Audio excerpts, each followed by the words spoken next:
Hello everyone, welcome back to my channel.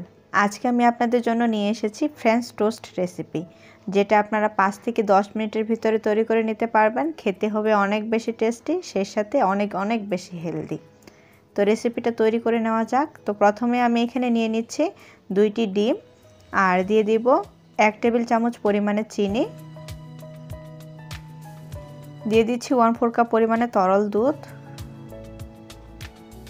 আর দিয়ে দিব 1/4 চা চামচ দারুচিনির গুঁড়া, স্বাদ মতো লবণ। এখন একটা হ্যান্ড উইস্ক দিয়ে এই সবগুলো উপকরণ খুব ভালো করে মিশিয়ে নিতে হবে। আর অবশ্যই কিন্তু এখানে দারুচিনির গুঁড়োটা ব্যবহার করার চেষ্টা করবেন, তাহলে ডিমের যে একটা গন্ধ থাকে সেটা আর থাকবে না। তো এই যে সব কিছু খুব ভালো করে মেশানো হয়ে গেল, এখন এটা একটা সাইডে সরিয়ে রাখছি। আর নিয়ে নিচ্ছি 2 পিস পাউরুটি। এখন পাউরুটির যে লাল অংশগুলো আছে সেগুলো একটা ছুরি দিয়ে কেটে নিচ্ছি। আর আমি এখানে 2 পিস পাউরুটি দিয়ে করছি, আপনারা 2টি ডিম দিয়ে 4 পিস পাউরুটি দিয়ে এই নাস্তাটা তৈরি করে নিতে পারবেন। তো এই যে লাল অংশগুলো কেটে নেওয়া হয়ে গেল, এখন একটা বোলে আমরা যে ডিমের মিশ্রণটা তৈরি করে রেখেছি সেখান থেকে অল্প পরিমাণে দিয়ে দিলাম, তারপর 1 পিস পাউরুটি দিয়ে দিলাম, উপরে আবারও ডিমের মিশ্রণটা দিয়ে দেব, তারপর আরেক পিস পাউরুটি এখানে দিয়ে দিচ্ছি।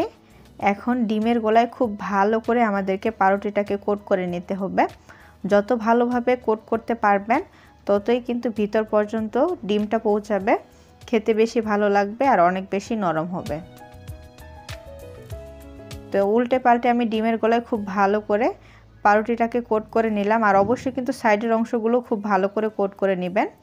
এখন একটা ফ্রাই প্যান গরম করে আমি বাটার দিয়ে দিলাম। এখন যতক্ষণ না বাটারটা গলে যায় ততক্ষণ অপেক্ষা করব।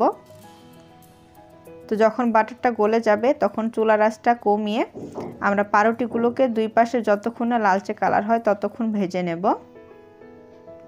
তো এটা ভাজতে কিন্তু খুব বেশি সময় লাগে না, 2 থেকে 3 মিনিটের ভিতরেই ভাজা হয়ে যায়। খেতে সত্যি অনেক বেশি টেস্টি। আপনারা চাইলে এভাবে সকালের ব্রেকফাস্টের জন্য তৈরি করে নিতে পারেন, অথবা বাচ্চাদের টিফিনেও এটা দিতে পারেন। আর সাইডের অংশগুলো ভাজার জন্য দুই পাশে এভাবে চেপে ধরে থাকতে হবে, তাহলে দেখবেন খুব ভালোভাবে সাইডের অংশগুলো লালচে হয়ে যাবে। এখন আমি এখানে দিয়ে দিলাম মধু। আর মধুটা দেওয়ার সময় চুলার আঁচ একেবারে বন্ধ করে দিতে হবে, ফ্রাই প্যানের যে গরম আছে সেটা দিয়ে কিন্তু ভাজা হয়ে যাবে। তো এখন দুই পাশে উল্টে পাল্টে আমি এটা নামিয়ে নেব। তো পাউরুটিটা আমার তৈরি হয়ে গেল। এই যে দেখুন, দেখতে কত সুন্দর হয়েছে, দেখতে যেমন সুন্দর খেতে সত্যিই অনেক বেশি টেস্টি। তো এখন এটা পরিবেশনের পালা। আর পরিবেশনের সময় আপনারা চাইলে মধু দিয়ে পরিবেশন করতে পারেন, খেতে ভীষণই টেস্টি লাগবে। তো এখন একটু কেটে দেখাচ্ছি ভিতরেটা দেখতে কীরকম হয়েছে। তো দেখুন ভিতরেটা দেখতে কিন্তু অনেক সুন্দর হয়েছে।